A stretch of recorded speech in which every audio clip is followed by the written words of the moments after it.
জাতীয় দল যখন প্রত্যাশিত পারফরম্যান্সে ব্যর্থ হয় তখন কি ঘটে? দলে পরিবর্তন, কোচিং স্টাফ ছাঁটাই কিংবা সর্বোচ্চ পারিশ্রমিক কমিয়ে দেয়া। তবে কেমন হবে যদি বাজে খেলার কারণে নিষিদ্ধই করে দেয়া হয় গোটা জাতীয় দল?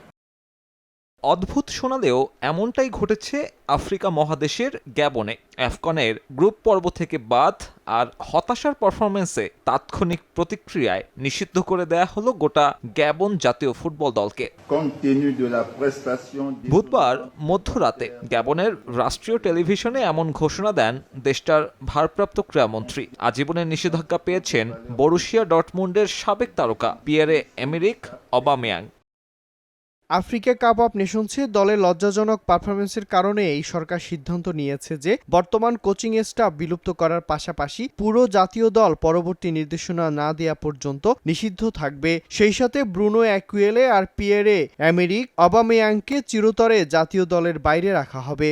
যদিও রাষ্ট্রীয় টেলিভিশনে ওই মন্ত্রীর এমন বক্তব্য প্রচারের কিছুক্ষণ পরেই ভিডিওটি সরিয়ে ফেলা হয়। বৃহস্পতিবারে তা আবারও প্রকাশ পায়। এমন সিদ্ধান্তে প্রতিক্রিয়া জানিয়েছেন অবামেয়াংও। সোশ্যাল মিডিয়ায় এই ফুটবলার লেখেন, ব্যক্তি হিসেবে তার দায়ের থেকে দলের সমস্যা আরও বেশি গভীর।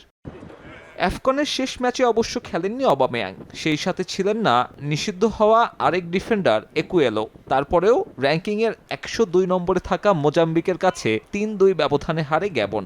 দলের এমন পারফরম্যান্সের পরেই তা নিয়ে কঠোর সমালোচনা হয় দেশটার মন্ত্রিপরিষদে। তবে জাতীয় দলের ওপর সরকারের এমন হস্তক্ষেপ ভালোভাবে নেবে না ফিফা। এর আগে আফ্রিকা মহাদেশে জাতীয় দল নিষিদ্ধের ঘটনা অহরহ ঘটলেও সাম্প্রতিক সময়ে এমন উদাহরণ সৃষ্টি করা একমাত্র দেশ গ্যাবন। এখন দেখার অপেক্ষা আফ্রিকান দেশটার জন্য কী সিদ্ধান্ত নেয় ফুটবলের সর্বোচ্চ নিয়ন্ত্রক সংস্থা। সাব্বির মিথুন, সময় সংবাদ।